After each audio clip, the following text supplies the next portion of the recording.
Good morning, everybody. Hope you are doing well. We're at the next game of the Demolition League, game number 280 in total. This is another game on the May 23rd docket. We are in the heart of Texas, Arlington Stadium in Texas for the Kansas City Royals against the Texas Rangers. Kansas City comes to the game 20-18. Texas comes into the game 18-20.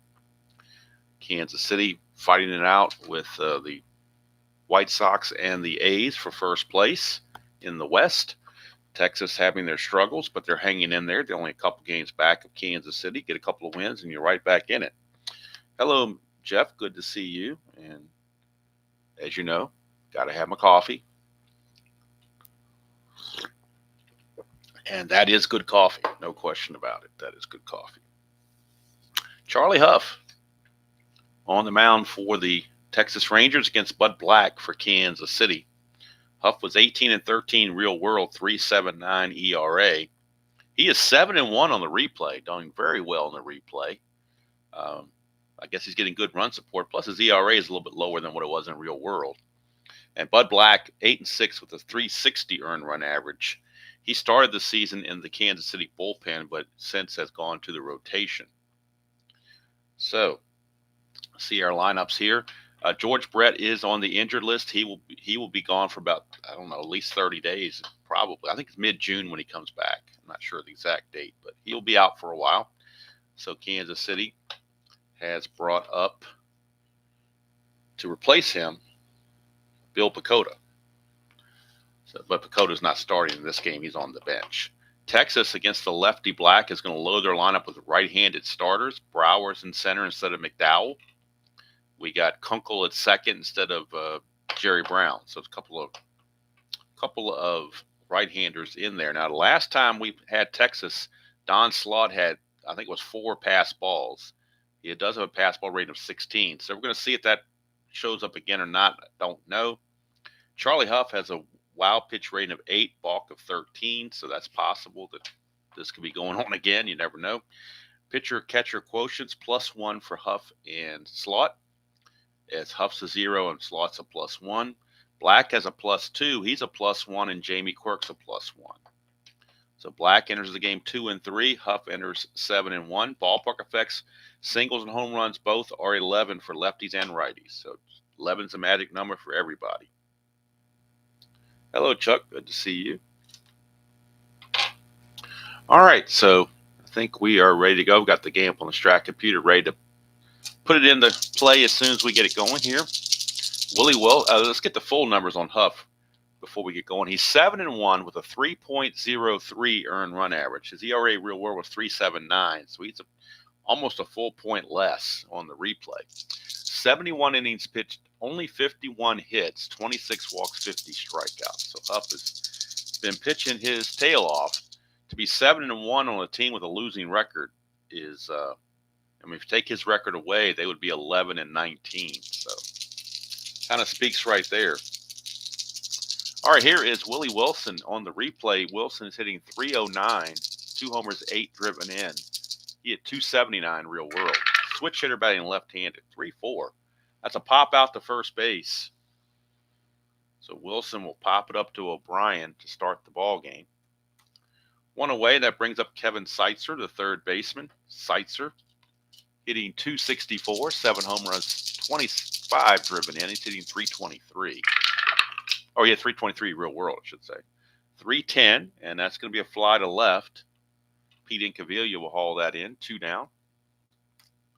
Good start for Hough, and here is the designated hitter, Juan Beniquez. Kind of a strange pick for Kansas City to use him as a DH, considering Huff's a righty and he's a righty. You thought he'd gone to a lefty, but maybe Beniquez had a history with Hough where he's able to hit the knuckleball better. I don't know.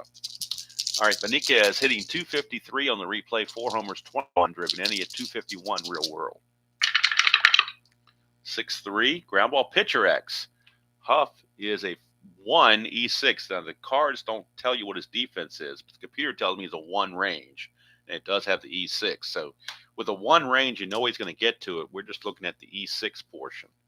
And on a pitcher, E6, the only errors are 313 and 18. So those are the only 3 numbers to avoid. And he does just that. So easy inning for Charlie Hough, as he is going to dispatch the Royals with no issues. We go to the bottom of the first. Kansas City nothing, and Texas coming to bat. And Bud paint it black, as Mick Jagger would sing one day. He is on the mound for the Royals. He is 2-3 with a save, a 2.14 earned run average, 34 innings pitched, 25 hits, 10 walks, 21 strikeouts. And Texas, of course, loading their lineup with right-handed hitters. Hello, Tony. Good to see you. Leading off will be Bob Brower. He's hitting 280 on the replay, 2 homers, 14 driven in. He had 261 real world. 6'5", right-handed hitter, is a pop-up to second base, so Frank White will make that play very easily. 1 down. For Scott Fletcher, the shortstop, Fletcher hitting 302 on the replay, a homer, 26 driven in. He hit 287 real world. 6'4", again, ballpark single check. It's a 1-11. That's a 16, so it's going to be a fly ball to left. 2 down. And again, on failed ballpark singles, I don't go with the line out to short, line out to second when there's nobody on base and it doesn't affect the base runners. I'll keep the original result. Had a guy been on third base, for instance, I would not have done the left field, fly ball left field B, because that would have scored a run. I would have changed it to a line out to short. But when I can alter it just to mix it up a little bit, I'll do it. Here's Ruben Sierra. He's hitting 280 on the replays. One of the league leaders in home runs with 14. He's got 14 homers, 32 driven in. He had 263 real world. 4-5, switch hitter, batting right-handed. 4-5's a ground ball to second. Frank White makes that play, and it's an easy first inning for both pitchers. Here in the first, they get nothing. Teams get nothing and like it. We go to the top of the second, no score. From Texas. Hello, Bart, and hello, Miss Kathy. Yes, with your coffee emoji, there is the tools of the trade that I got to have for morning games. So Charlie Hough will be facing Danny Tartable, Frank White, and Bo Jackson. Tartable hitting 321 on the replay, 10 homers, 30 driven in. He had 308 real world. 4-4, and that's a strikeout for Hough. First strikeout for Charlie Hough. And Tartable is dispatched. Here's Frank White, second baseman. He's hitting 245 on the replay, 4 homers, 12 driven in. And, oh, guess what? He had 245 real world, so he's right on the number. Very rare to have that happen, but he is. 4-9, and that is another strikeout for Hough. Back-to-back Ks. And that'll bring up Bo Nose. Bo Nose is hitting 246 on the replay. 5 homers, 14 driven in. He hit 235 real world. It's a 3-5, and that's a Bo might know a ballpark blast right here. There's a ballpark blast check. 1-11, but that's a 17. So Bo got under it just a bit. It is not Bo time, and so he flies to left to end the inning. We go to the bottom of the second, and Pete Incaviglia, left fielder, starts things off for Texas. He'll be followed by Parrish, the DH, and then Pete O'Brien. Hello, Tim. Good to see you. It's okay to lurk. Nothing wrong with lurking. I lurk all the time on some of these streams that are out there, so nothing wrong with lurking. I tell you what, since I'm retired, lurking beats working. I'll leave it at that. All right, 259 average on the replay for Incaviglia. 6 homers, 22 driven in. He had 271 real world. 3-7 against the left-hander. 2-20 is going to be a single. That's the first hit of the game for either side, and it comes from Pete Incaviglia. Bud Black is a +2. Incaviglia, you don't think of him stealing very often, but he does have a little asterisk here. So if you don't hold him, he will get the lead automatically. So they have to hold him on. And to get the lead, needs a 6. Does not get it, so he will hold. And here's Larry Parrish, the DH. He's hitting 237. 6 homers, 20 driven in. He hit 268 real world. And this is the only part of this replay I really don't care for is the DH. Other than that, I love it. If I hadn't done the Atlanta Braves replay in 1987, way back with History Maker Baseball, probably would have done this with the National League. But if I do another full season replay, it will be with no DH. I'll pick a season before the Universal DH, and it would be a National League. So, or before the, prior to 1973, it just doesn't matter because it doesn't matter what league you're in at that point.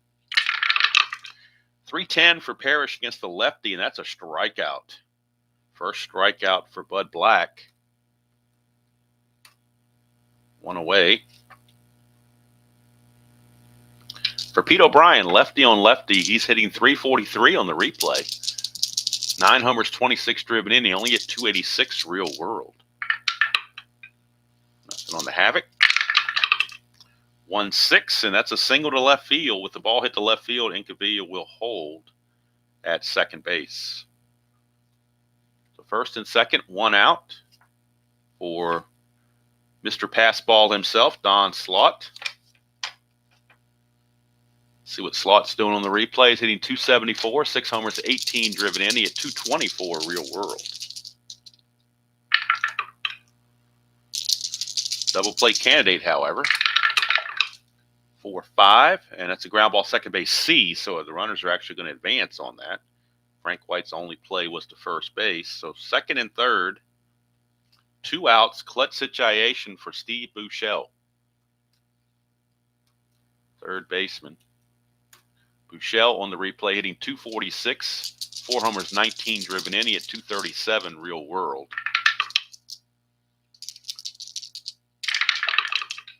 4-7 against the right-hander is a ground ball shortstop X. That's Salazar, 2E16. 2E16. 2 and a 5. Double dies trying to strike early, but I think 2 and a 5 is still going to be okay. 2 and a 5 is a G3 pound, but no one was being held on, so the pound's irrelevant.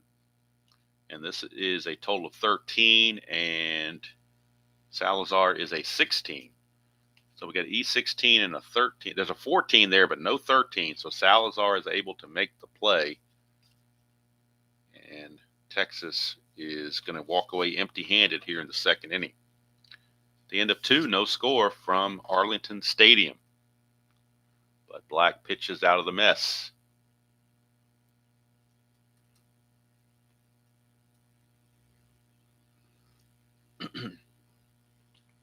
We go to the top of the third, and the guy that just made that play, Angel Salazar, will lead off. He's hitting 265 on the replay, 2 homers, 10 driven in. He only hit 205 real world. 5-7 for Hough. It's a ground ball shortstop X. So we just had a shortstop X for Salazar. Now we're going to do it for Fletcher. 3E26. Double Die still trying to chime in with a 6. 3 and a 6 should still be okay. It is G3. That's a 9, and he is an E26. There's a 12 there, 17 and 18, but no 9. So good play for Scott Fletcher.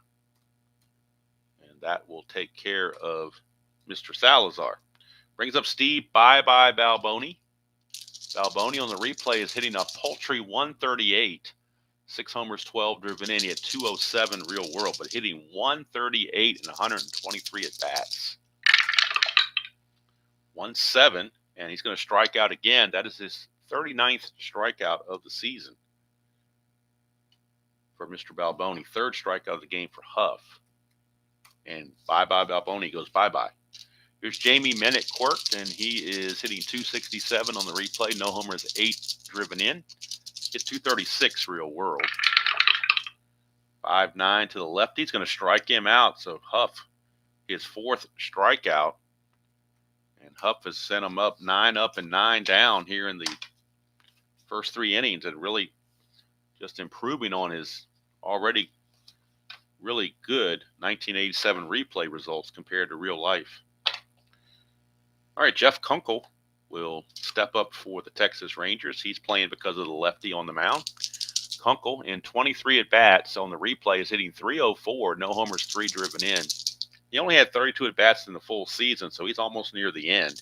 And he only hit 219, so he's definitely doing much, much better. Limited sample size, of course. 6-7, that's a ground ball second base X. Frank White, the veteran, 2E11. Double die tries to go low again, but not low enough. Didn't limbo enough. 2-6 is a G2. That's a 10. That's a good play all day long. So Frank White will make the play. And Mr. Kunkel is retired. Here's Bob Brower back to the top of the order. 4-9 to the righty. 1-9 is a triple. 10-20 is a double. That'll be a double for Bob Brower. One out double gets him in scoring position. And that brings up Scott Fletcher. He will not be held at second. Fletcher flew to left his first chance. 4-9. Same result. Back-to-back doubles here on the 4-9 result happening twice. Bud Black done in by the double duty there with double results, and an RBI double is the result. And the Rangers take a 1-0 lead. Bud Black needs to get off that 4-9. Here's Sierra. 1-10 for Sierra as a ground ball pitcher A. That'll freeze the runner at second. Black will toss it over to Balboni. 2 down. Clutch situation for Pete Incaviglia. In the clutch against lefties, he will lose a hit on 1-8. Everywhere else, he is neutral. That's a 1. Chance of a wild pitch, but Black, his wild pitch rating is a 9. I know it's a horrible looking 9 there, but that is a 9. So 1 to looks a wild pitch, and he does. So that will send Fletcher to third. So Fletcher is now at third with 2 outs. And Incaviglia, who who singled his last time up. 1-3, and it's a ballpark single here, 1-11, but that's an 18. So since that's a strikeout, I can't keep that original result. That will make it a line out to short. I don't want to give anybody extra strikeouts. So line out to short will end the inning, but Texas breaks through back-to-back doubles on the 4-9 results. Gives Kansas City a 1-0 lead after 3. And Charlie Hough will take that lead and face the top of the order, Willie Wilson.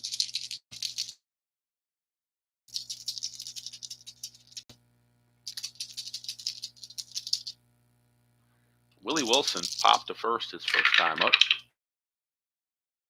Switch hitter batting left-handed. 4-10 is a fly ball to left field. Incaviglia will haul one away. For Kevin Seitzer. Seitzer flied to Incaviglia in left field his first time up. 4-3, right-hander, 4-3. Fly ball left field extra going right back to Incaviglia. Unfortunately for Texas, he's a 4E16. So the threat of a or an error is looming large. Double die shows up again. This time that'll cost him 4 and a 4 is almost certainly a double. I don't see any way it's not. 4 and a 4 is a double. So first hit of the game for Kansas City is a double by Seitzer. And now Incaviglia 6 there, and he's an E16. And there's an error on Incaviglia on top of it. So it'll be a double plus an error. That E16 and a 6. The 6 is right there. So not only will he double, but he will go to third on the E7. So double plus the error. Don't see that very often. Puts him at third base, the tying run with less than 2 outs. So the infield is going to come in for Texas. And, of course, that brings the wild pitch into play when you get a runner at third and less than 2 outs. Juan Beniquez stepping to the plate. 1-5, and that's a ground ball shortstop A with the infield in. The runner has to hold.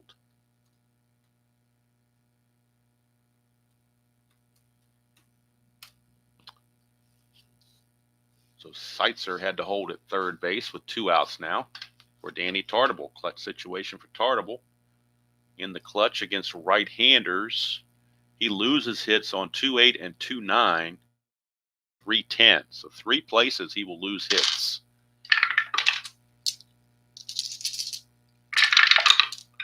112 is not one of them. That's a ballpark single, 1 to an 11, but that's a 17. So he's going to fly to center to end the inning, and they leave another runner on base.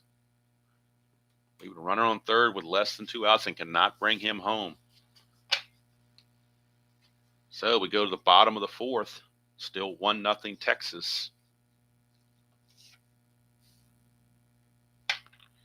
Larry Parrish, designated hitter, will lead off.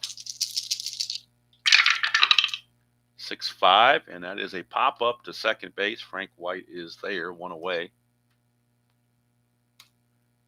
And that'll bring up the lefty O'Brien. Lefty on lefty matchup, but O'Brien singled his first time up. 5-8, lefty-lefty. It's a pop-up to first. So we got a pop-up to second, and now a pop-up to first. 2 quick outs for Don Slaught. 2-5, and against the lefty, that's a ground ball to short to end the inning. And I'm pretty sure the last time I played Texas was the game that I had to pull Slaught mid-game because of 4 passed balls. I know I've never done that before to any catcher, but I just had to. I mean, it was getting out of hand. I had to. All right, top of the fifth. We go. Frank White struck out his first chance. 6-5. He will ground it to second. 1 away. For Bo. Bo knows he flew to left last time up. Hello, Philip. 1-4 against the right-hander. That is a strikeout. Bo down on strikes. 5th strikeout for Hough. And that takes us to Angel Salazar. He grounded to short. Only time up, 3-9, and he will ground to third this time. Bouchel handles it, and another 1-2-3 inning for Charlie Hough. He is just pitching out of his mind in this replay. He was not that good in real life, but he's just getting the good rolls. That's all we can say about it. There is a sense, there is a modicum of good fortune or bad fortune when you're dealing with dice. So even though you get it's statistically weighted, there's still some random chance involved when you deal with dice. So you never know what you're going to get. Of course, a long season, we're only in end of May. So by the time you get to August, we'll see what Huff's numbers really are at that point. It could start, as they say, averaging out. So Bud Black has a fatigue of 5. We are in the 5th inning. So this is his fatigue inning to keep track of things. He will face Steve Bouchel. It's a 5-4, and that's a ground ball third base X. We are looking at Seitzer. He's a 4.26. A little iffy there at third base. Double Die this time cooperates. 4-18, he'll get to it. That's an 11, and he is an E26. But there's an 11 right there. 1 base error on Mr. Seitzer. The 10 and 11 are 1 base errors on an E26. So Seitzer boots it. He was so excited he got to it, he couldn't handle it once he got to it. So 1 base error. And now each team has committed an error. Here's Kunkel. He's actually a B bunter. If you watched the demolition game last night, all the bunting guys were rated D, so I could never really bunt. So now when I get to this replay, I can actually start using some other strategies because the cards will allow it. Let's see about corners in or not. Corners are in, so it's going to make him a C bunter. So we go to our bunt chart. C bunter. First we'll roll for Havoc. And that's a 1, so Black could toss a wild pitch before the bunt even occurs. 1-9, be his second wild pitch if he does. And he does. Second wild pitch for Bud Black. So now Kunkel doesn't have to bunt. They're going to call the bunt off now, obviously, because the wild pitch has already got him into scoring position. So Kunkel will now swing away. Corners go back to normal positions. Black to Kunkel. 2-4, and that's a fly ball to right field B. Question mark, but Bouchel doesn't run all that well. So with nobody out, they don't want to make the second out at third base. I don't think so. Fly ball to right. Actually, let's see. Maybe they would try it. And for those that Maybe it's a good teaching tool too. We can do it at the same time. How about that? Sometimes it's good to do a game and a teaching tool all at the same. If you can put them together, it's like, really, really good stuff. So, and I think this is worthy of doing this. So let's do this. Fly ball B question mark. Let's look at the rules again, just for a refresher for myself as well as everybody else. Fly ball right field B. All right, let's see here. Oh, wait a minute. This is B period, not B question mark. The only B question mark is going from third to home. So we cannot do second to third on a B question mark. We can only do it when it's a B. It says on a fly ball B to right field, a runner in second may advance with this calculation. But on a fly ball B question mark, it only talks about a runner being on third trying to reach. So this was a fly ball B question mark on a 2-4. It was a question mark there, so he cannot advance. So there we go. That clears that up right away.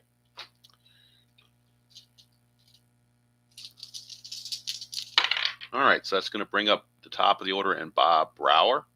Runner at second, 1 out.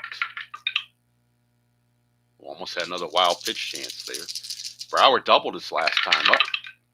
3-6 against the lefty, and he might do it again. 1-2 is a double. That's a 4, though. It's a single 2 stars, and that will score the run. It's an unearned run against Bud Black, but they all count on the scoreboard. Single 2 stars will score the run, make it 2-0 Texas. And now Brower may look to get the lead. He needs a 2 through 9, and he gets the lead, so he starts with a 15, being held to 13, but the +2 brings it back to a 15. And he's in there, stolen base for Brower. So he gets in scoring position. Still only 1 out for Scott Fletcher. Another chance of a third wild pitch here on Black. It's a 1-9. And unbelievable, the third wild pitch of the game for Bud Black. This is getting his worst. This is almost getting as bad as the 4 pass balls I had for Mr. Slot. Now we got 3 wild pitches on Bud Black, and now the infield's got to come in because of that. Bullpen for the Royals starting to loosen. 3-3, and that's a pop-up to first, so that will certainly help the cause if you are Kansas City, as the runner cannot advance. So 2 down, runner at third for Ruben Sierra. Switch hitter batting right-handed. It's a 5-5, and that's a fly ball to center to end the inning, so Bud Black pitches around that. That's an unearned run that he just allowed, so he still has some endurance because he really only gave up the 1 hit. The other thing was not his fault. Can't count that against him. So we go to the top of the 6th. It's now 2-0 Texas.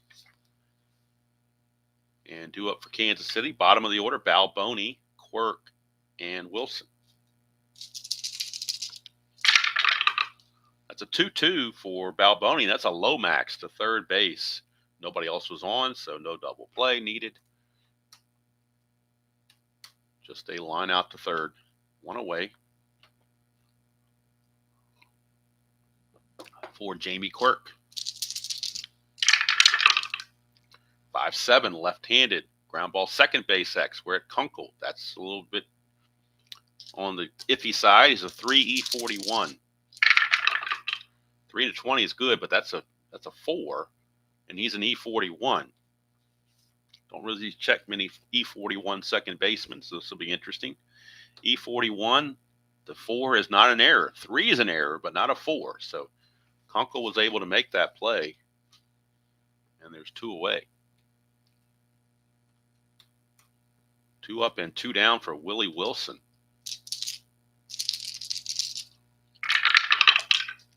110 for Wilson, and that's a ground ball right back to Hough to end the inning.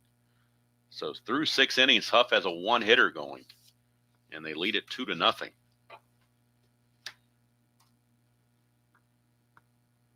Go to the bottom of the 6th. Bud Black coming out. Let's see if they want to continue with him. Looks like they will. Here's Incaviglia. But bullpen activity for the Royals.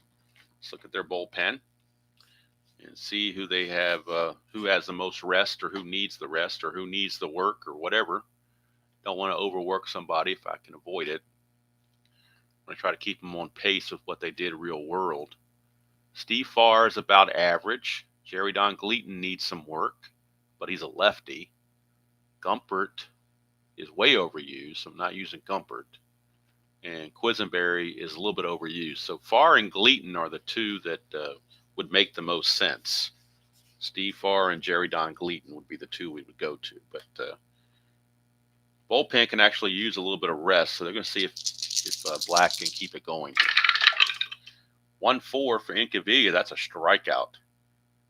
And for Black, that is only his second strikeout of the game. Incaviglia is out of there. Here's Larry Parrish. 3-5 against the lefty. And that's oh, there you go. This one's for you, Jeff. Clean as a baby's ass right here. 3-5. Let's get a close-up. If I can get it to show up right. See if I can get this thing to show up correctly, because sometimes the focus doesn't work all that well where I like it to be. 3-5 for Larry Parrish against the left-handed pitcher. I'll try to hold this steady if I can. 3-5 for the left-handed pitcher. You see that home run in big bold letters there. 3-5 against the lefty. Clean as a baby's you know what. And Larry Parrish has given the Rangers a 3-0 lead. For Larry Parrish, that is going to be, let's see here, something's not right on the computer. Let me check. I did something wrong on the computer, so let me see what I did. I may have to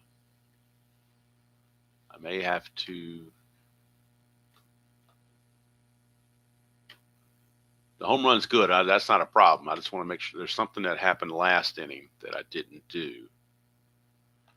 So let me check last inning and see where I messed up. We got an E5. That's good. Wild pitch, yes. Fly out, yes.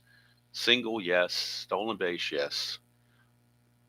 Oh, for some reason I had Fletcher walking instead of popping out to first, and so I'll fix all that. I'm not going to do it while the stream's going on because I don't want to take the time and mess things. Well, you know what? I probably should anyway. So I don't think it'll take that long. So let me do some quick administrative duties here to fix my screw up on the computer so that I can get everything accurate the way it's supposed to be. Sometimes when you're trying to play the game on the score sheet and on the computer at the same time, it can be easy to skip a result. And so I need to backtrack to where I messed up. The Fletcher at bat is where I messed up. So I need to go back to Fletcher. So let me get back to where Fletcher was. All right, so Fletcher is up with Brower at second base. And there was the wild pitch. Sent him to third, but then Fletcher popped to first. And then Sierra flew to center. All right, and then Balboni lined to third. Quirk grounded to second. And Wilson grounded to the pitcher, Hough. And now Incaviglia strikes out. And now we're all caught up. How about that? So Larry Parrish, home run number 7 for Larry Parrish. Home run number 7 on the replay. RBI number 21. He hit 32 homers in real world with 100 runs batted in. So now we're back to where we should be after that little snafu. And now left-handed hitting Pete O'Brien is your batter. Black to O'Brien. 311, and that's going to be a ballpark single check, 1-11, but that's a 14. So that is a line out to second base, 2 down. 2 down, and that brings up Don Slaught. Slaught is 0 for 2. 3-9. He draws a base on balls. This is going to push Black close to his fatigue level, getting very close. I think one more batter will do it. One more base runner would do it. Here is Steve Buechele. Buechele reached on the error by Seitzer and scored last time up. 4-9 for Black, and that's trouble. You know, we've had that 4-9. This is the third time we've hit the 4-9 result. That's a 20, so it will be a double. The question is, will Slot score? He only runs at a 12. However, he was not being held, makes him an 11. There's 2 outs, makes him a 13. Doubles assumed to go to center, and Willie Wilson's a +2 arm, makes him a 15. So that changes everything. They're going to send him. They're playing with house money anyway. 1-15, he's coming home. And he's in there. So a double, RBI double from Buechele. And Buechele, since he does not run at least as a 13, I do not advance him. My house rule is you got to have a speed rating of 13 through 17 to move up on the throw. Other guys that don't run well, I just don't think it's realistic that they would move up on the throw. But again, you play it the way you wish to play it. And now Bud Black is officially tired after that. In Kansas City, he's probably tired of seeing him. But he gets to face Kunkel, so he's going to get one more chance to get out of this by facing Kunkel. And that's a 1 chance for wild pitch. We could have a 4th wild pitch on Bud Black. And we do. 4 wild pitches for Bud Black. Unbelievable. 4 wild pitches. We had 4 pass balls on Slot last time Texas played. Now we've got 4 wild pitches on Bud Black. That is truly insane. Here's Kunkel. 6-9, and that is a single to center field, and that's going to do it for Black. They can't go with him any longer. That's going to do it. As Elton John once sang, he don't want to go on with you like that. That's what the Kansas City manager is telling Mr. Bud Black. He is out of there. Texas now leads at 5-0. And with Bob Brower coming up, Farr is their closer, so we're not going to use Steve Farr. They're going to go to Jerry Don Gleaton, a left-hander, because he needs the work.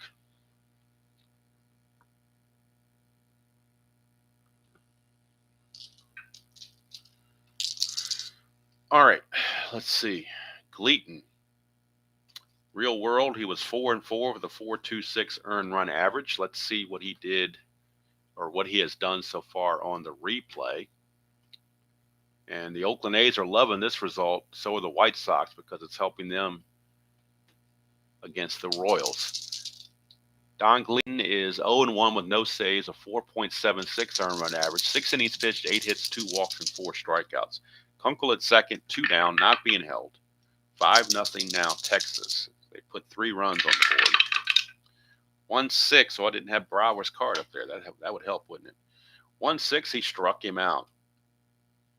But a 3 spot for Texas, and they grab a 5-0 lead, and now we can get the final numbers on Bud Black to finish up his totals. Let's see what Black did. He went a total of 5 2/3 innings, giving up 8 hits, 5 runs, 4 of which were earned.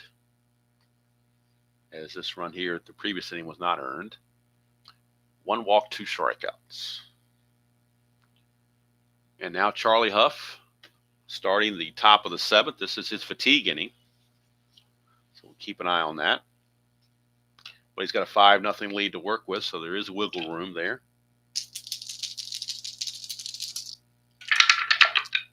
3-8, and that's going to be a ground ball to short. Tim, it's all because of the double die. It's all the double die's fault for coming up as a 1 so much. That tells you, that proves my point about how the double die comes up as a 1 more than 5%, because it's already come up at least 4 times in this game. So I think my point has been proven, to use a ID Jester mannerism. Prove the point. That's what he lives for, is to prove points.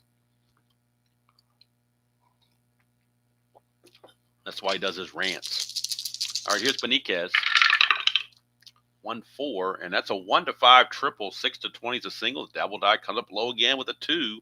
So Beniquez hits a triple. for Beniquez. That's his second triple of the season. He only had one real world in 255 at bats. That's his second triple in now his 90th at bat. So I'll allow it, but I'm going to really look further and make sure he doesn't end up with like 8 triples on the season, because that would be unrealistic. So here's Tartable. Infield is back with a 5-0 lead. 5-6, and that is a 1-5 double. Anything else, he flies to left. And going again, double die comes up as a 1 again. Just proving the point. That'll be a double. RBI double for Tartable. And the Royals are finally on the board. Breaking through against Hough thanks to the double die. Here's Frank White.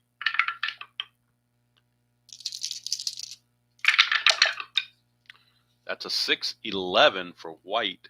Ground ball first base X. That is O'Brien. He's a 2E12. 2E12. 2 and a 12.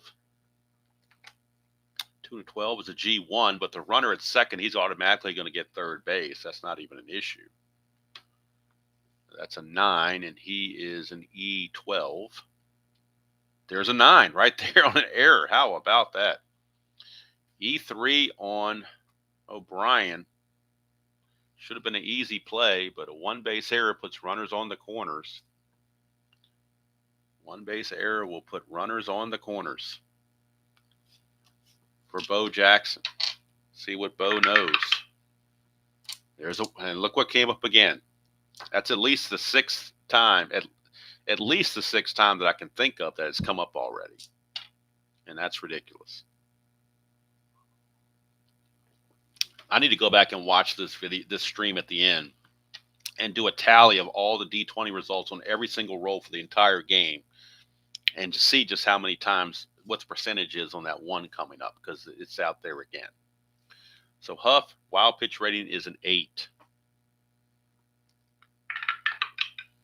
And that's a 9. He barely avoided the wild pitch. Here's Bo Jackson.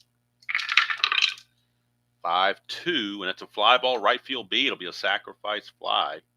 And that is an unearned run because the inning should be over right now.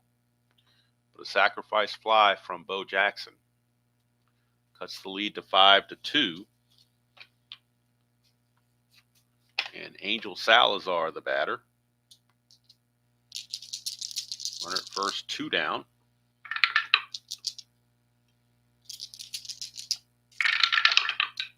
2-7, and that's a strikeout to end the inning. For Hough, that's his 6th strikeout, but his first strikeout in 2 innings. So 2 runs come in, only one of which was earned, and it cuts the lead to 5-2. And we head to the bottom of the 7th inning stretch time. My coffee's still warm, so I'm going to keep going. No need for a break to heat coffee because it's still a little bit warm. And that'll bring up Scotty Fletcher. 2-7, and that's a base hit for Fletcher against Don Gleaton. Or I guess technically Gleaton. Jerry Don is, I guess, the first middle name or whatever. But I guess technically his last name is just plain old Gleaton. So we'll call it Gleaton. Texas trying to be Gleaton free. 5-5, switch hitter batting right-handed is a walk. And if they get Gleaton out of here, they will be Gleaton free. First and second, nobody out for Pete Incaviglia. Farr is loosening the bullpen. They'll bring him in if they have to. 3-6, and that's a walk to Incaviglia, and they may just have to. Now it's bases loaded, nobody out. And actually, Gleaton now just hit his fatigue because of that. So they will go ahead and bring in Steve Farr. They don't really want to, but they don't really have a whole lot of choice in the matter. So Steve Farr will be coming on. Try to clean up the mess left by Gleaton. Gleaton's going to go a third of an inning. That's it. He's going to walk 2, give up a hit, get 1 strikeout, but he's responsible for all 3 runners on base. And he's got to deal with Larry Parrish, who just hit a home run his last time up. So we'll get the numbers on Steve Farr on the replay.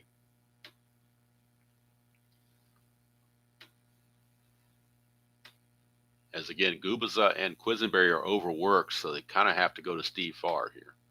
Farr is 2-1 with 5 saves, a 4.76 earned run average on the replay. 23 innings pitched, 21 hits, 18 walks, 24 strikeouts. The infield is in. They have to cut the runoff. They can't even trade a double play for 1 run here because they're already down by 3. Really needs a strikeout. 2-7. He gets a single to left field, so that's not going to help the cause. Single to left, if you're the Royals, that is. If you're Texas, you're ecstatic. Single to left, Sierra, the trail runner, was not being held, makes him a 16. But Bo Jackson is a -2 arm and left, so I think they will just see Bo out there ready to cock and load, and he's going to play it station to station. So an RBI single for Parrish. Bases are still loaded with nobody out for Pete O'Brien, and this can get out of hand very quickly.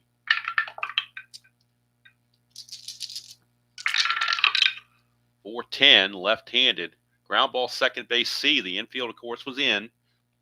So on the ground ball C, I believe it's just a play on first and everybody holds, but I will go back and check the reference. Bases loaded, ground ball C is a 7. Oh, this says actual lead runner out. Okay. It's on the A that they hold. On the B and the C, the lead runner is out. So they actually throw. Well, they had to because it's a force play. So you kind of had to throw that way, didn't you? So it's going to be a fielder's choice. And it's going to go 4-2 as White throws to Quirk. Didn't have to make a tag because you got a force play there. So the bases remain loaded on the fielder's choice.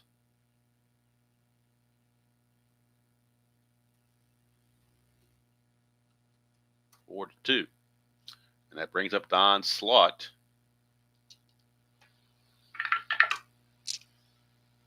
Now, you could play for the double play here. In fact, they will. With 1 out now, they'll drop back and play for the double play against a slow-running Slaught. 1-6, and that's a 1-3 single. Anything else, he lines to short. Liner to short, and that'll keep everybody at their bases. So 2 down for Steve Buechele. Buechele in the clutch. Loses a hit on 110, and he's neutral everywhere else. Far to clutch, or far to Buechele in the clutch. 5-4, and it's a fly ball left field B, but that's the 3rd out, so no sac fly there. But that's going to do it. Another run is in, but that's all they get is the 1 run. So that run is charged to Gleaton, but Farr kept it from getting worse. So technically, with the Texas bullpen not being the greatest, Kansas City is still theoretically in the game. 5-2. Hough nearing fatigue, but is going to stay out there. He'll be facing Balboni, Quirk, and Wilson. There's not a whole lot on the Kansas City bench, to be quite frank about it. Let's take a look at their bench. They have Thad Bosley. He's not a bad hitter, 279.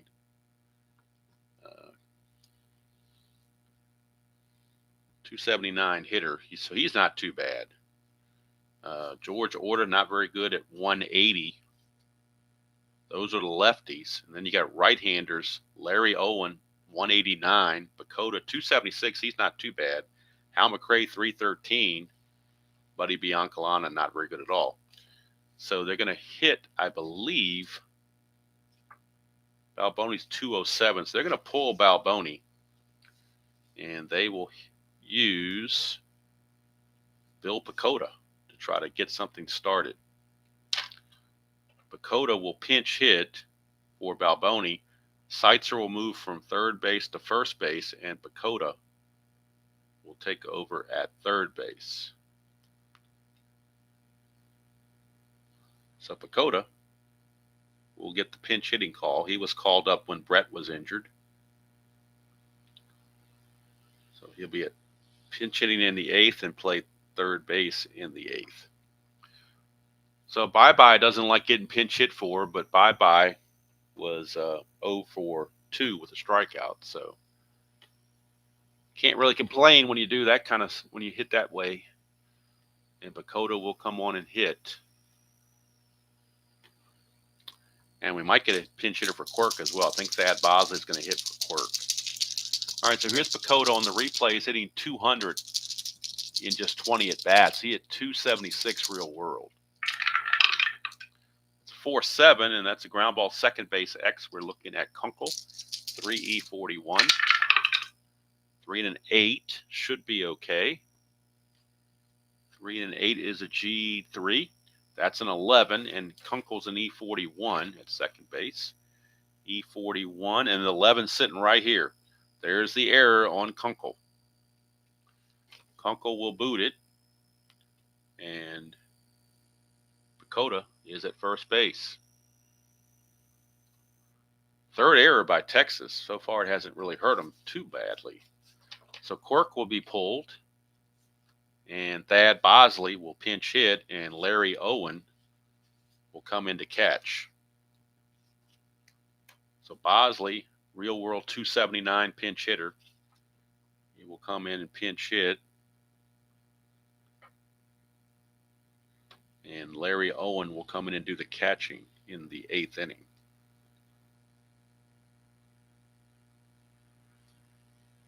So we'll get the numbers on Thad Bosley.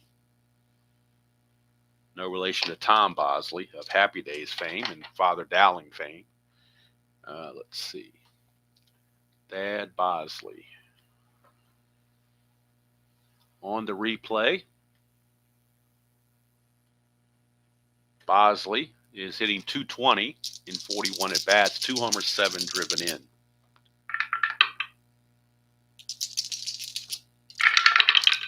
It's a 1-7 for Bosley, and he struck him out. 1 away. And if you're curious what Jamie Quirk would have done on a 1-7, he would have struck out as well. If you're, thinking in that lineage, but as it's been discussed before, you get the butterfly effect going, and if you're not pinch hitting, you're not shuffling the cards around, the dice are going to come out differently, and that's a whole rabbit hole you can go down. But here's Willie Wilson. Not going to pinch hit for him. 3-4 for Wilson. That's a pop-up to first base. O'Brien is there, 2 down. So Hough looking to at least go 8, if not finish the game. It is no longer a safe situation at 6-2, so he's not going to bring in the wild thing or anything like that. Whoops, I forgot to roll the D20, so it's probably a good idea that was a next up dice roll, so had to get that havoc roll in there. 2-11. That's a ballpark single check. That's an 11. That's a 10. Base hit.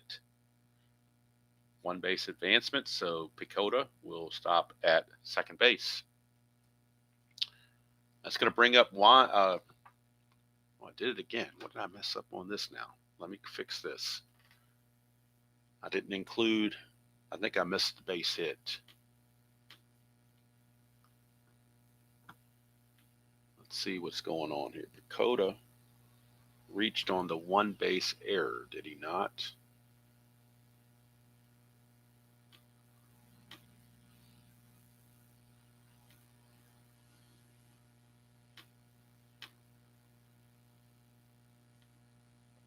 All right, so Bosley came in and pinch hit, and he struck out. So let's get that straight.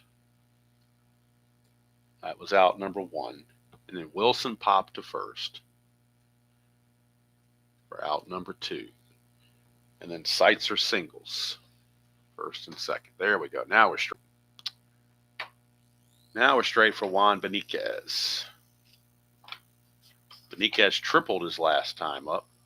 Texas bullpen is going to start to stir a little bit as we're getting a little bit closer with people on base. And it appears that they will use Dale Mahorsick out of the bullpen if it gets to that. Right now, they're going to trust Hough to get out of this. 2 on, 2 outs, but he has a 4-run lead. Oh, I don't know why I have Tarble up there. It should be Beniquez. Where did Beniquez go? I got him backwards here, didn't I? Okay, Beniquez. 4-7, doesn't matter. It's off Huff's card. Ground ball, second base, Ecuador. Right back to Kunkel again. 3E41. 3E41. And some people could say, why did you bring in a defensive replacement for Kunkel? Well, I'm trying to give him his. I'm trying not to play the system. I know in advance he's terrible, but you know, Bobby Valentine didn't know that in advance, so I don't want to really play the system too much.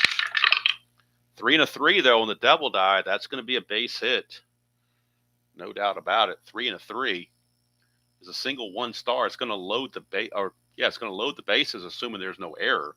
That's an E41, and that's a 10. Remember, E41, the 11 was the error, not the 10. So it's going to be a single 1-star. It's going to load the bases. And that's going to probably do it for Hough. I don't know if they want to go any further with him. In fact, the computer is now telling me he had just reached his fatigue point. So Texas will go to the bullpen. And it is now a save situation as well. But Mahorsic is not overworked, so they will bring him in. He had 16 saves real world. So Dale Mahorsic, the right-hander, will be coming on to face Danny Tartable. Huff's day is done. Mahorsic, 7-6 real world with 16 saves and an ERA of 2.99. But in the replay, 3-2 with 2 saves and a 5.73 earned run average. 22 innings pitched, 30 hits, 4 walks, and 14 strikeouts. So he has not done quite as well. Tying run is now at the plate. Mahorsic is a -5, so that makes him a -4. Not that, I mean, not in a running situation as it is, but anyway, bases loaded, 2 outs. Mahorsic is in there to try to get Danny Tartable and try to end this inning and keep this threat from going on. Mahorsic to Tartable, 3-6. Oh, look at this. Tartable just greeted Dale Mahorsic with clean as a baby's ass grand slam home run. Do you believe that? 3-6. A grand salami. 3-6. Unbelievable. 3-6. And Charlie Huff's nice outing just turned very mediocre because of this, because all 3 of these runs are going to be charged to Huff. Give Mahorsic a blown save as well. Home run, Danny Tartable. Grand salami. Tartable, his 11th home run of the season. RBIs 32, 33, 34, and 35. And we got a tie game. Abraham Lincoln 4-score inning has hit us, and it's now 6-6. And Bobby Valentine is beside himself. In fact, I think he's incognito in costume somewhere. Here's Frank White. Brand new ball game now, 6-6. 4-8's a strikeout, but too little too late there. A 4-run 8th inning by Kansas City has tied the score at 6 apiece. It's gotten Bud Black off the hook, but Huff now has a no decision to his fame. So he will not get that 8th win. Looked like the 8th win was going to be assured, but that's not the case. Not when you have dice involved. So we need to make some defensive replacements. Larry Owen is going to come in and catch and bat 9th as Bosley pinch hit for Quirk. Bacoto will stay in the game to play third base, and Seitzer will move from third base to first base. Steve Farr stays in the game, obviously, to pitch. So we go to the box score and get the final numbers on Huff, who was having a really good outing until that time, but his ERA is not going to suffer because only 1 run was earned. The run here, all these runs here were unearned due to the error because all that happened with 2 outs, so it made all these runs unearned. They still count, but they're unearned. And another thing impressive about Huff, he didn't walk anybody. Even with his knuckleball, he did not walk anybody. So it goes 7 2/3, 5 hits, 5 runs, only 1 earned, no walks, 7 strikeouts. But now we have a brand new ball game. Brand new ball game, bottom of the 8th. Jeff Kunkel was a scheduled hitter for Texas, but he will not hit. They will go with a right-hander on the mound now for Kansas City. Texas will go to their bench. And they will bring out the governor, Jerry Brown, and he will stay in the game to play second base. So Jerry Brown will come in and pinch hit for Kunkel here in the bottom of the 8th. And he will stay to second base in the 9th. So Jerry Brown, switch hitter. And we'll get the numbers on Brown, how he's doing in the replay. Brown. What can Brown do for Texas? We will find out. He's hitting .303 on the replay, a homer and 9 driven in. He at .271 real world. Far to Brown, 6'7", switch hitter batting left, is a base on balls. So not a good start for Far. You don't want to start walking guys, particularly guys that run well. Far is a +5 hold rating. That's also not going to help the cause. Larry Owen, the new catcher, is an arm rating of -1, but it's still making a +4 for Far. So if Brown can get the lead, he's got a big advantage with that +4. He needs a 2 or 4 through 9 to get the lead, and 11 he gets picked off. That's an 8, so he gets the lead. He's a 15, being held as a 13, but the +4 is a 17. 1 to 17 is a stolen base, and it's in there. It's a possible throwing error on Owen with that 2. His T rating is an 11, an 11 T rating for Larry Owen. But it is not going to sail into center field. It will be stopped. So stopping that is Frank White. He kept that from happening. But now you got runners at runner at second with nobody out. Stolen base there for Jerry Brown. He is the go-ahead run in scoring position. And now does Texas bring in Oddibe McDowell to hit for Brower? I think that's kind of a no-brainer. You got to do that. So Oddibe McDowell will pinch hit for Brower and stay in the game to play center field in the 9th inning.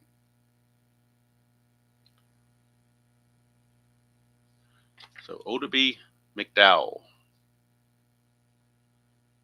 First base is open, but I don't think you want to walk McDowell and set up all kinds of extra base running situations and run possibilities. So they'll go ahead and pitch to McDowell. McDowell on the replay is hitting just 200, a homer and 10 driven in at 241 real world. Far trying to get out of this mess too. He had to clean up the mess in the previous inning left by Gleaton, and now he's trying to get out of his own mess. 4-3, left-handed. Ground ball first base X. That is Seitzer, the new first baseman, and Seitzer at first base. He was a 4.E26 at third.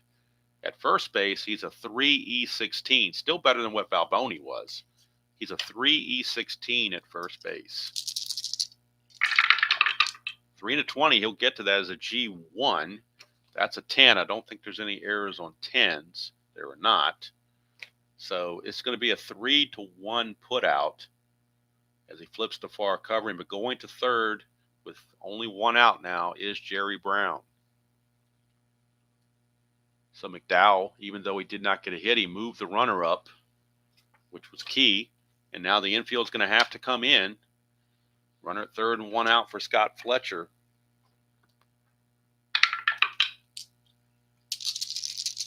Infield is in.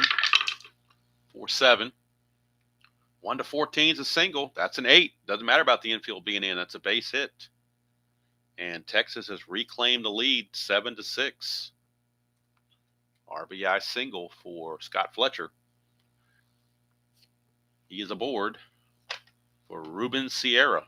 Fletcher will be held, but won't try to go anywhere. They don't want to take the bat out of Sierra's hands. 4-10, switch hitter batting left, and that's ground ball second base C. That'll get the runner to second. Now there are 2 outs.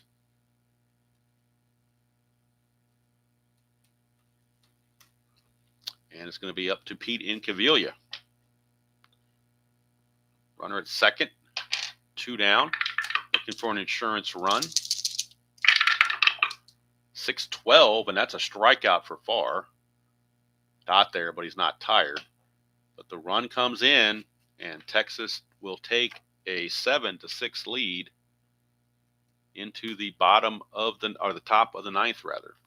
And now Jerry Brown on the computer has to go in and play second base. Let's see if there's any other changes. Dow has to go in and play center field.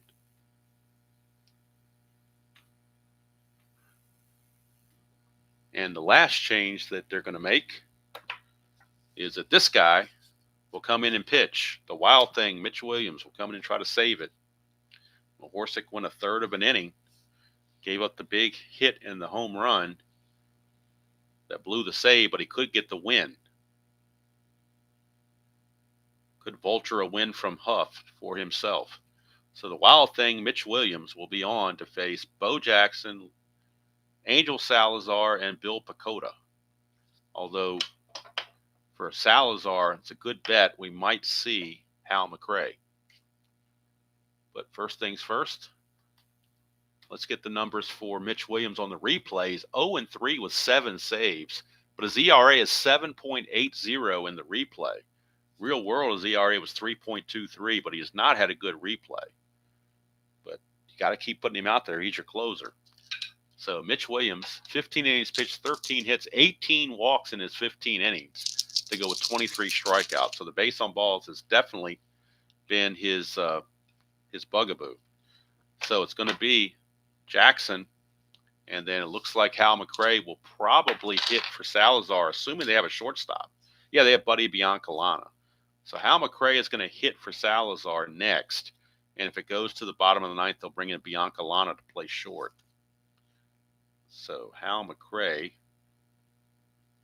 the veteran Hal McRae, will pinch hit in the ninth inning after Bo Jackson hits. So it's going to be Jackson, McRae, and Pacoda. It's the scheduled hitters for the Royals as they trail it 7-6. First things first, though, it's Bo Nose. 1-3, and that's a ballpark single check, but that's a 20. So that's going to be a liner to short. And there's one away, and now we're going to bring in Hal McRae to pinch hit for Salazar. McRae with Biancalana will play short. That'll leave George Orta the only bench player remaining. So McRae on the replay is hitting .212 in 33 at-bats. No homers and a run driven in. I've already exceeded his usage because he only had 32 real world, where he hit .313. So he's definitely underperformed, but they're going to give him one more chance because they don't know how much longer he's going to be on the roster. So they'll give him one more chance against the Wild Thing. 5-4, that's a strikeout. Mitch Williams will strike out McRae to take care of him, and 2 down. It's all up now to Bill Pacoda. Pacoda, his first at bat since coming in. I'm sorry, he pinch hit. He pinch hit and reached on the error. So this will be his first chance to get a base hit after reaching on the error and starting that whole mess in the 8th inning. 2 out bases empty for the Wild Thing, Mitch Williams against Pacoda. It's a 1-7 for Pacoda. A 1-11 is a home run. That's a 5. Are you kidding me? You got to be kidding me. You have got to be kidding me. Bill Pacoda against left-handers, a 1-11. That's a 5. And that's gone. Tie ball game. Bill Pacoda, home run, his first of the replay, his second RBI, and we are tied at 7 apiece. Look at it again. 1-7 against lefties is a 1-11 home run. The D20 is a 5. So the Wild Thing, Mitch Williams just blew the save. And now he's going to face Larry Owen. That shouldn't be much of a problem. Larry Owen only hitting a .143 on the replay. 4-9, and he struck him out. But, boy, Mitch Williams just blew the save. He's going to go 1 inning, give up the home run. Did strike out 2, but now we're going to the bottom of the 9th. Steve Farr still in there. He will be facing Parrish, O'Brien, and Slaught. But first things first, Buddy Biancalana will go into the game to play shortstop for the Royals as McRae pinch hit for Salazar. All right, so Biancalana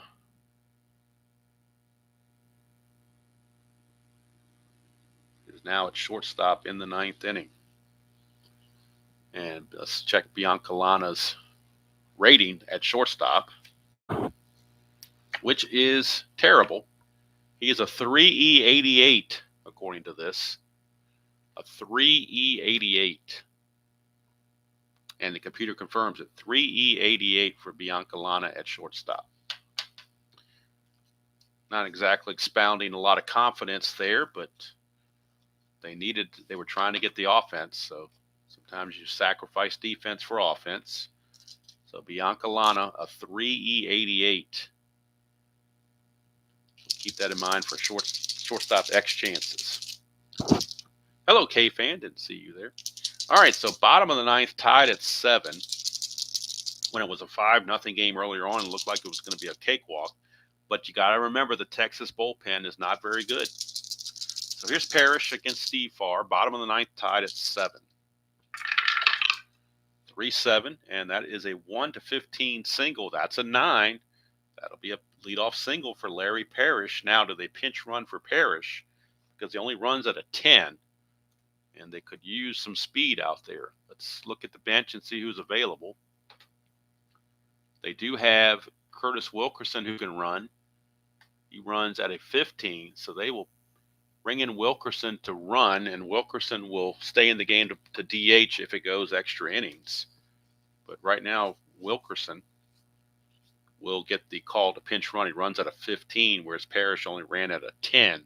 Plus, he can steal bases, which is big with that +4 rating there. So that leaves Petralli and Porter are the only 2 Texas players on the bench remaining available for Bobby Valentine.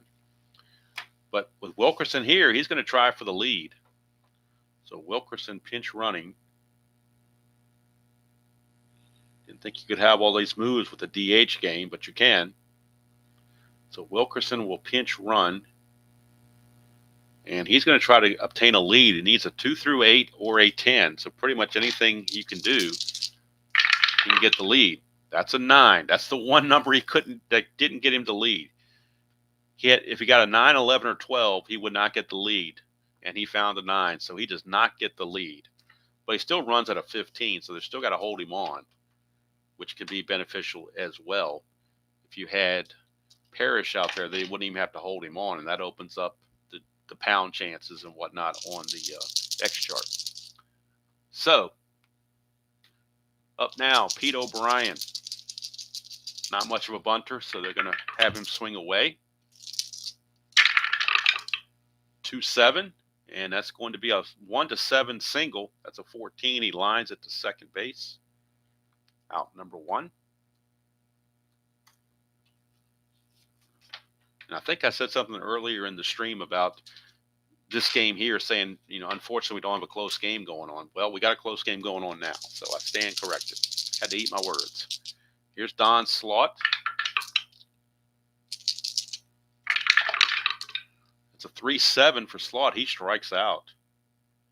Possibly could have pinch hit, but Slaught, they left him in there. And might have missed an opportunity to pinch hit with Porter or Petralli there, but we'll see what happens. Buechele, the batter. 5-5, and that's a strikeout for Farr. We are going to extra innings. Wouldn't have thought that earlier, but we are going to the 10th. That's going to probably be all for Farr because he's pitched quite a few innings here. He's gone, let's see here, he's gone 3 innings, I believe. Let me check the he's not tired according to the computer, but I don't want to wear him out either at the same time. So let's take a look here. Yeah, Farr's gone 3 innings, so that's going to be it for Farr. He's gone 3 innings, gave up 3 hits and a run. 1 walk, 3 strikeouts. If Kansas City scores in the 10th and wins it in the 10th, he would get the win. And it looks like Quisenberry would come in and try to get the save if that's the case, but we're getting ahead of ourselves. Now we're going to the Texas bullpen because Mitch Williams blew the save. They don't want to keep him out there. So they're going to their bullpen. And let's see who they're going to go to. Looks like it might be Greg Harris.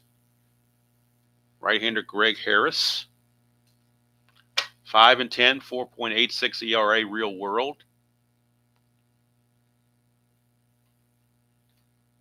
For Harris. On the replay, he's 0-1 with a save and a 4.19 earned run average. So Greg Harris will pitch the 10th. Facing the top of the order, Willie Wilson, Kevin Seitzer, and Juan Beniquez. They could pinch hit for Beniquez with Orta, but Beniquez has already tripled in singles, so I don't think that's going to be coming up anytime soon. All right, here's Willie Wilson. I know the 3 and 6 columns are starting to show off the screen here, so if we get to that, I'll pull the cards over. All right, here is Willie Wilson against Greg Harris. And Harris is a -1, so with Slot is a 0. All right, here we go. Willie Wilson, who's 0 for 4. He's certainly due 111. It's a ballpark single check. That's a 9. That'll be a base hit. Willie Wilson, leadoff single. To get the lead, he needs a 3, 4, 5, or 6. Going for that lead. Does not get it. So he will hold. Seitzer's only a C bunter, so almost would like to bunt here, but I just think you have to swing away when you got a guy that can't really bunt. I don't like going there with the D bunter, so I'm going to swing away. 6-5 on Harris, and 6-5 on Harris is a strikeout. So Seitzer, unable to be trusted to bunt, ends up striking out, and here comes Juan Beniquez. The inability to bunt can definitely hamper a team at times. Here's Beniquez. 4-5, and that's another strikeout for Greg Harris. Coming back with strikeouts. And it's going to be up to Danny Tarble. Now, he hit the grand slam that tied the game. So, got to be careful here if you're Greg Harris.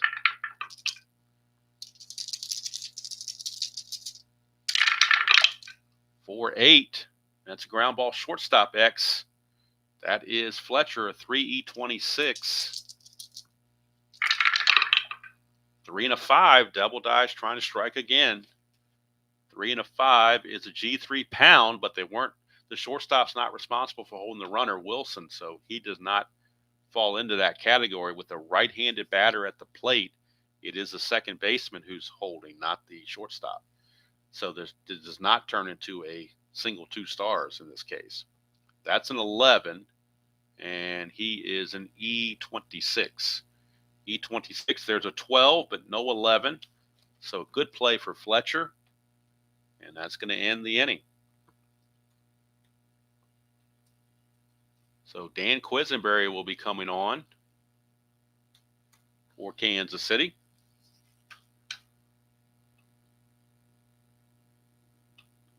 That will leave Dave Gumpert, the only guy in the bullpen, and he's been way overworked, so they really don't want to go to him if they can avoid, unless it's, nobody else left and they have no choice. But right now, they do have a choice, and that choice is Dan Quisenberry.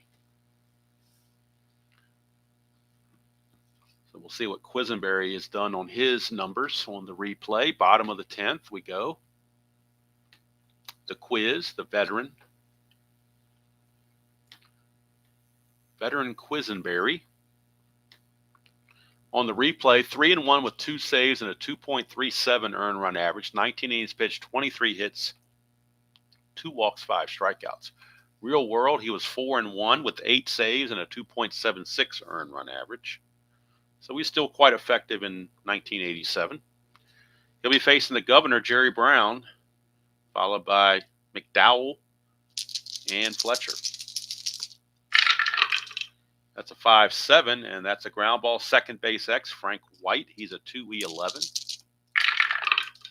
2 and a 17, he'll get to that. E11 and a 10. There's no error there on 10s. So it's a good play. One away. And that'll bring up Odabe McDowell. 6'10", lefty.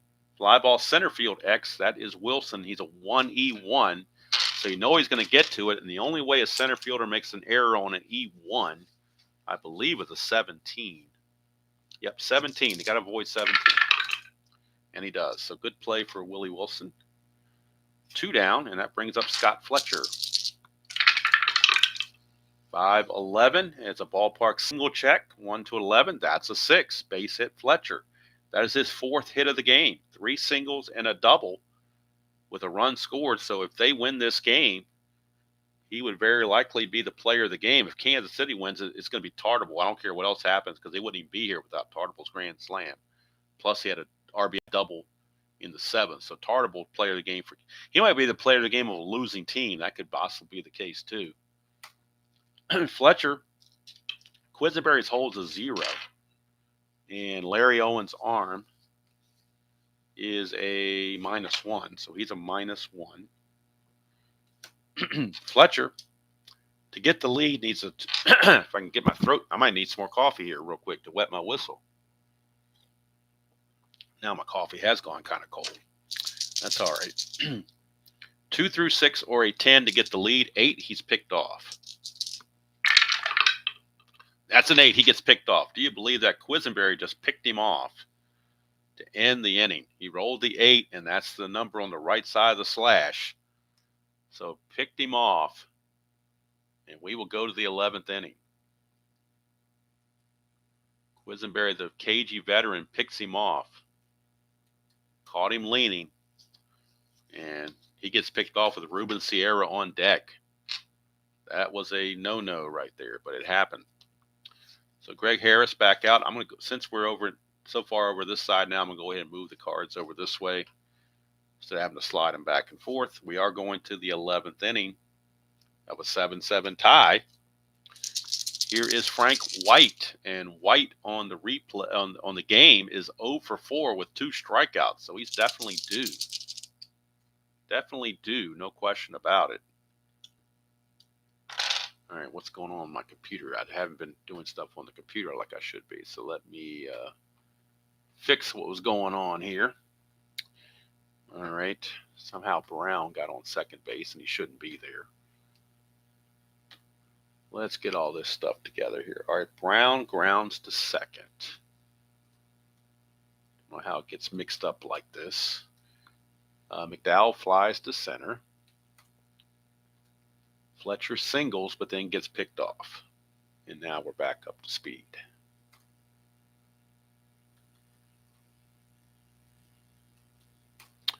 Okay, Frank White. 4-6 for White is a leadoff walk. White not really a threat to run. He will hold right there. And, of course, Bo Jackson not known for bunting, so he's not going to bunt. Bo Nose gets a chance, and Bo Nose has a sacrifice fly. He's 1 for 3. 3-7. He's going to strike out again. And that's his second strikeout of the game for Bo. So he's out of there. Brings up Buddy Biancalana, his first at bat. Biancalana on the replay is hitting .050 in 20 at bats. He hit .213 real world. Not the kind of guy, if you're Kansas City, you don't want these guys up, but you have to have them because you made the pinch hitting decisions. And these are the only guys left. 6-10. And look at this, in home run chance on a 6-10, but of course Biancalana is weak power. But it will be a single 2 stars. So how about that? We talk trash on Biancalana, and he gets the good roll on Greg Harris's card for a single 2-star roll. So Biancalana could be key in giving the Kansas City Royals a victory. Wouldn't that be something? Here's Bill Pecota. Runners on the corners first of all, Biancalana at first base is no threat to run, so he's not going anywhere. They're not going to hold him.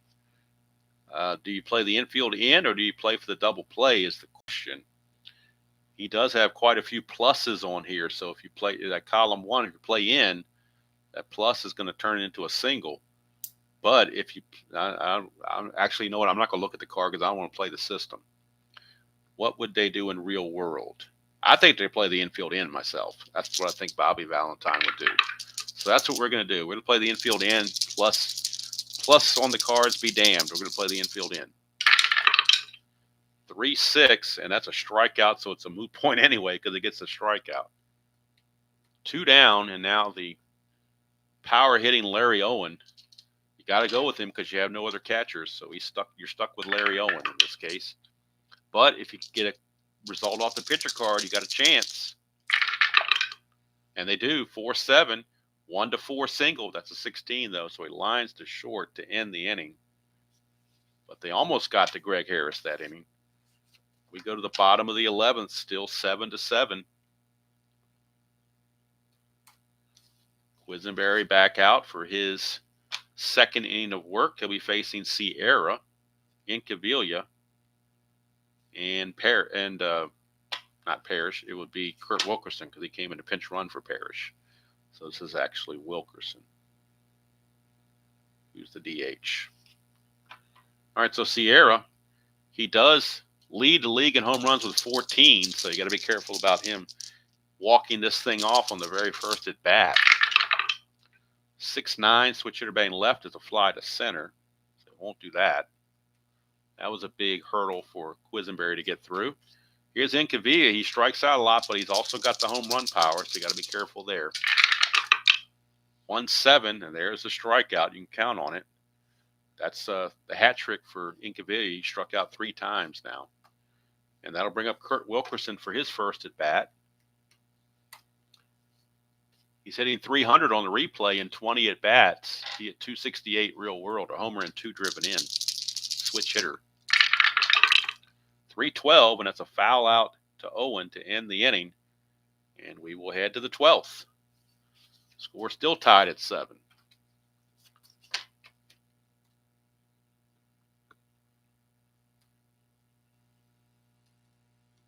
Greg Harris back out. He's got a 3 for relief rating, so he's good to go. He'll be facing the top of the order, Willie Wilson, Kevin Seitzer, and Juan Beniquez. Here in the top of the 12th of a 7-7 tie. All this is due to Bill Pacota's home run in the top of the 9th with 2 outs and the bases empty that set all this in motion. Here's Wilson, 6-8, left-hand switch hitter batting left. 6-8 is a leadoff single for Willie Wilson, and he's going to be definitely looking to run. It's a 0 quotient, so let's see. But he got a 19 here. If he can get the lead, he starts with a 19. 3 through 6, he gets the lead.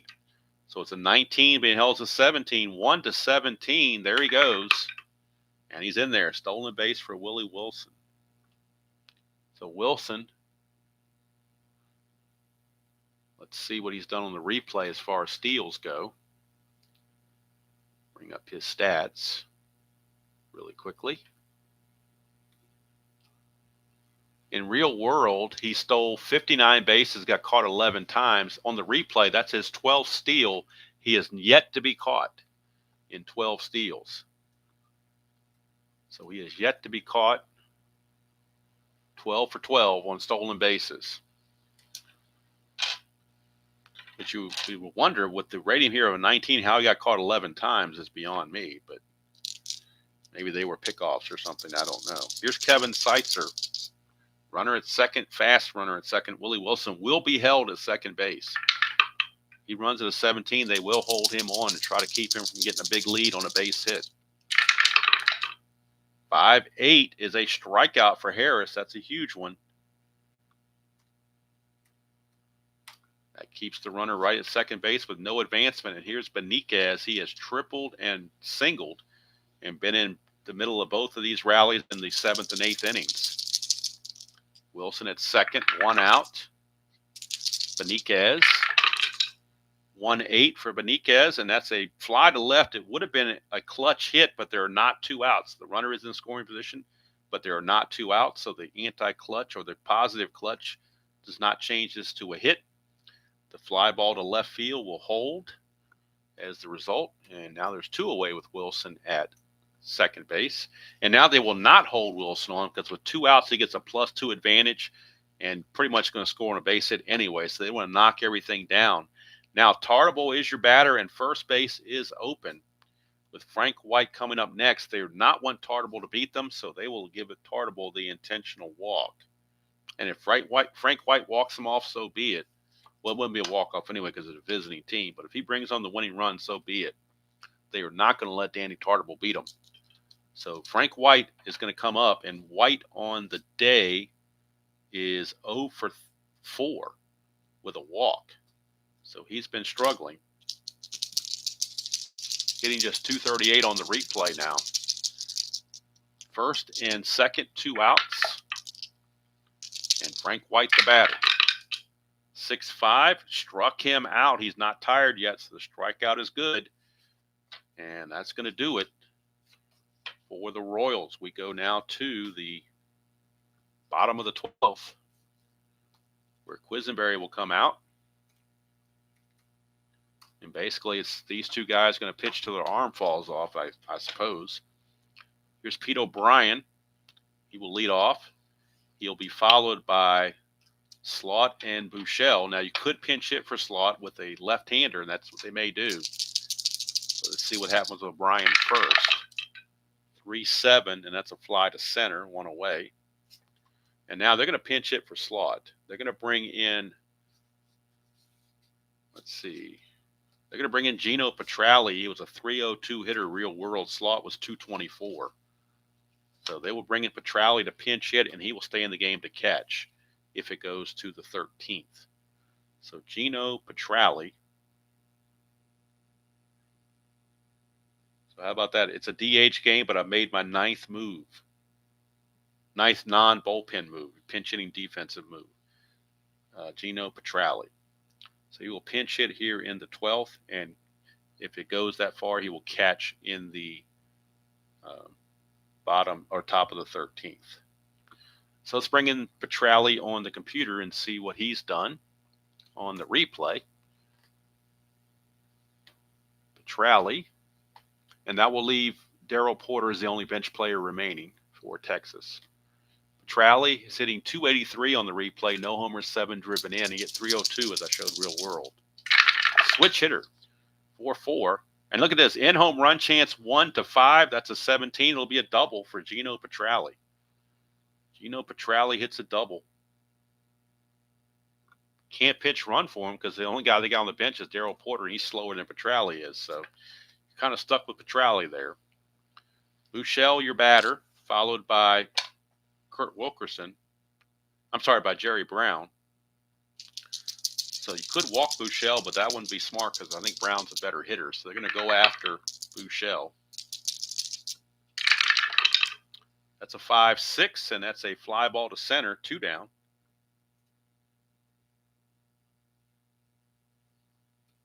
So 2 outs, and it's going to bring up the governor, Jerry Brown. If you walk him, you got to deal with McDowell, so I'm not sure who you want to pick here. One's a 271 hitter, one's a 241 hitter. Boy, they're both lefties. So Quisenberry's just going to go in and pitch to Jerry Brown. He says, let me pitch to him. Not going to walk him. Quisenberry to Brown. 5-8, switch hitter batting left is a fly ball to right, and that's going to end the inning. So pitching to Jerry Brown was the right move. We're now going to the 13th. Tied at 7.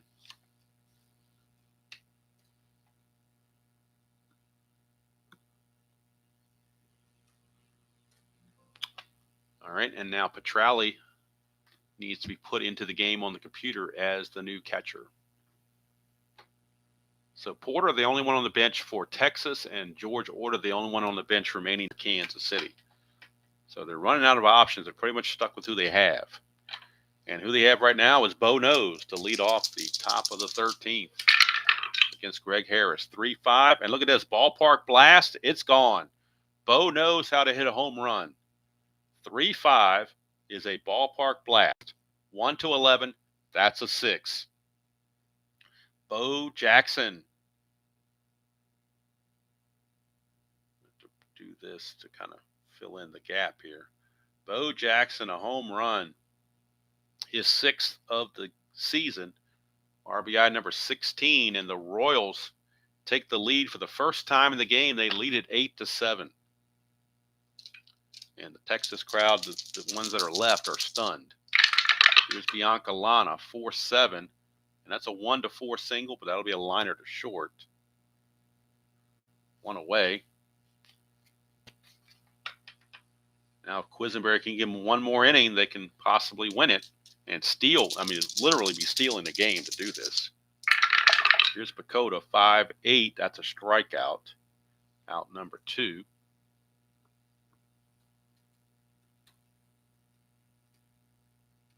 And that'll take us to Larry Owen.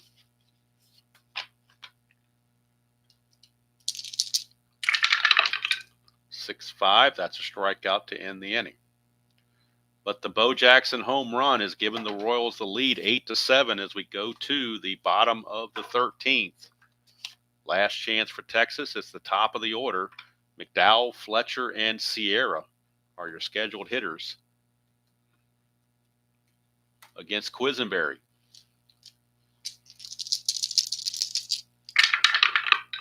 1-6 struck him out.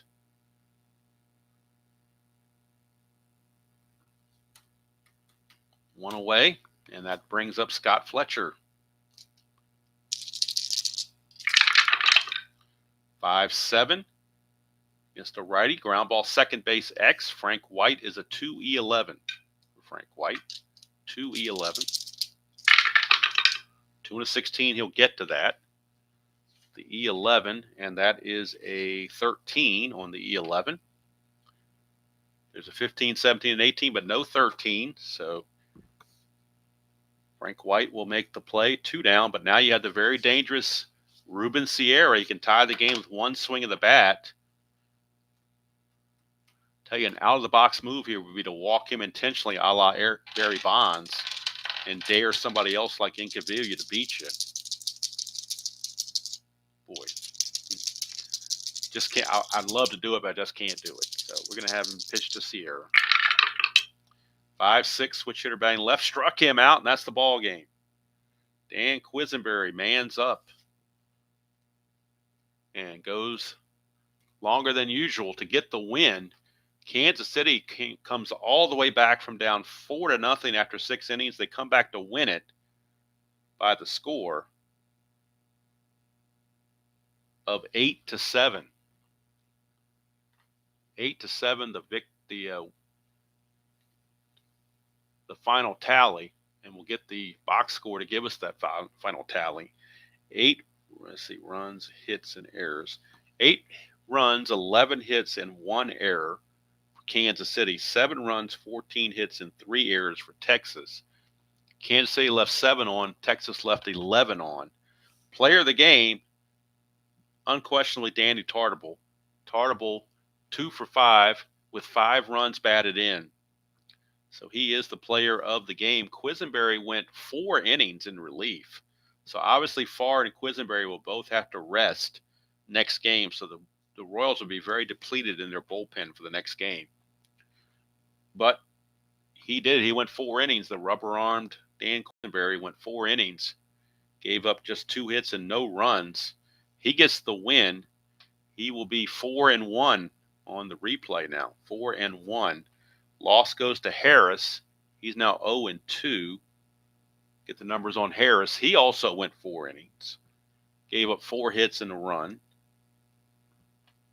2 walks and 8 strikeouts. So he didn't pitch a bad game either. But there you go. You're welcome, K fan. Hello, Bob. Didn't see you there. So, yeah. Don't count the game. I made the mistake of saying it was 5-0 after 6 innings. I said, well, I was hoping for a closer game. Well, we got a closer game. So be careful for everybody else out there playing games, be careful to prematurely think something's going to happen, because when you're dealing with dice, anything can happen. And they've shown it there. So Danny Tartable, your player of the game, RBI double in the 7th, and then the grand slam home run in the top of the 8th that tied the score at 6 at the time. And so he is the player of the game, Danny Tartable. And he is now up to 11 home runs on the season. So Kansas City, with that win, goes to 21-18. And boy, the White Sox and Oakland thought they were getting a break here with a royal loss, but not so fast, my friend. Kansas City now has tied Oakland for first place in the American League West at 21-18. Oakland's at 22-19. Chicago's at 19-19, so they're a game and a half back. Texas drops to 18-21. They are now 3 games back of Kansas City and Oakland. So pretty much everybody in that American League West, even Seattle at 6 games back, they're not out of it, even though they're in last place. In the East, it's a 4-team race. Milwaukee leads by 2 games over Toronto and New York, and Detroit is 7 games back. Baltimore, Boston, and Cleveland just finishing out the season. They're 11 and 12 games, 13 games back, so they're out of it. But should be some interesting races going forward. And so Texas got to feel like they just gave one away here. It's just unbelievable. The 2-out home run by Pacoda to send this game to extra innings, and then the home run from Bo Jackson did it. Actually carried it over and gave him the win. So I do appreciate all you guys spending part of your Wednesday morning with me. I hope you're having a great day so far on this hump day. Tonight will be the Demolition League. It'll be the Yankees and the Dodgers from Yankee Stadium. Let's look at the schedule for the 87. Let's see who tomorrow's game is going to be based on the schedule. Let's see. The next game.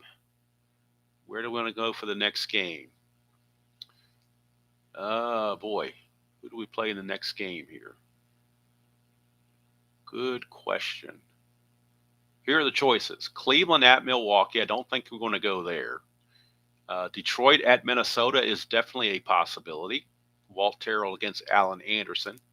The Yankees are in California. That's Necro against Willie Frazier. Toronto is at Seattle. Jim Clancy against Mike Moore. Wow.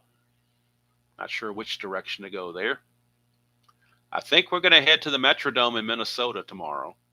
It'll be Detroit at Minnesota. I do kind of, like I said, for the most part, trying to like to go east to west. But I thought this game was better since Charlie Hough was pitching, and it turns out to be a really good game. So tomorrow will be Detroit at Minnesota. Walt Terrell against Alan Anderson from the Metrodome. That'll be tomorrow morning. And then, of course, tonight is the Yankees and Dodgers in the Demolition League 2024 style. So I'm going to go get some more coffee, refresh my coffee for sure, take a quick break, maybe eat some breakfast. I haven't had breakfast yet, so I'll probably go grab a bowl of cereal or something with my coffee. I do appreciate everybody who was here and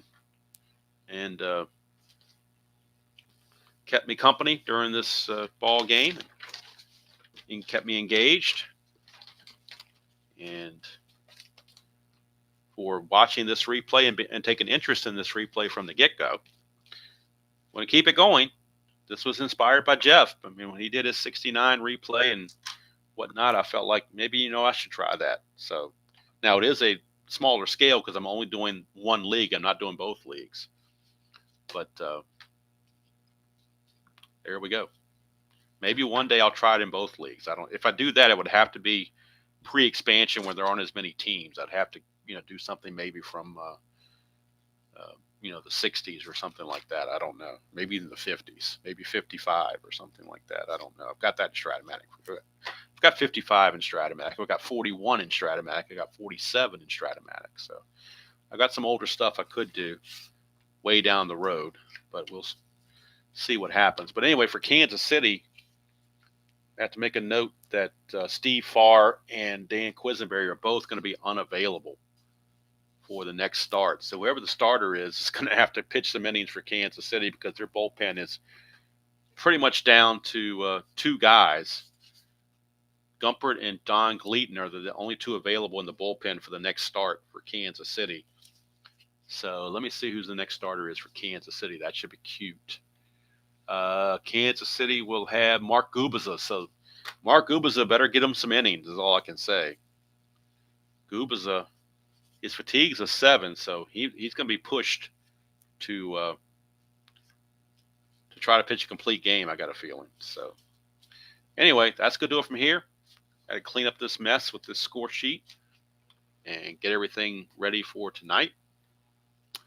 So I do appreciate everybody in the community out there that enjoys these games and watches along with me, so I can feel like I'm not by myself.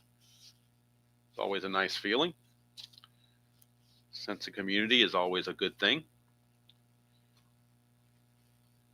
So until next time, enjoy playing whatever game you choose to play, however you choose to play it, and I will see you all down the road.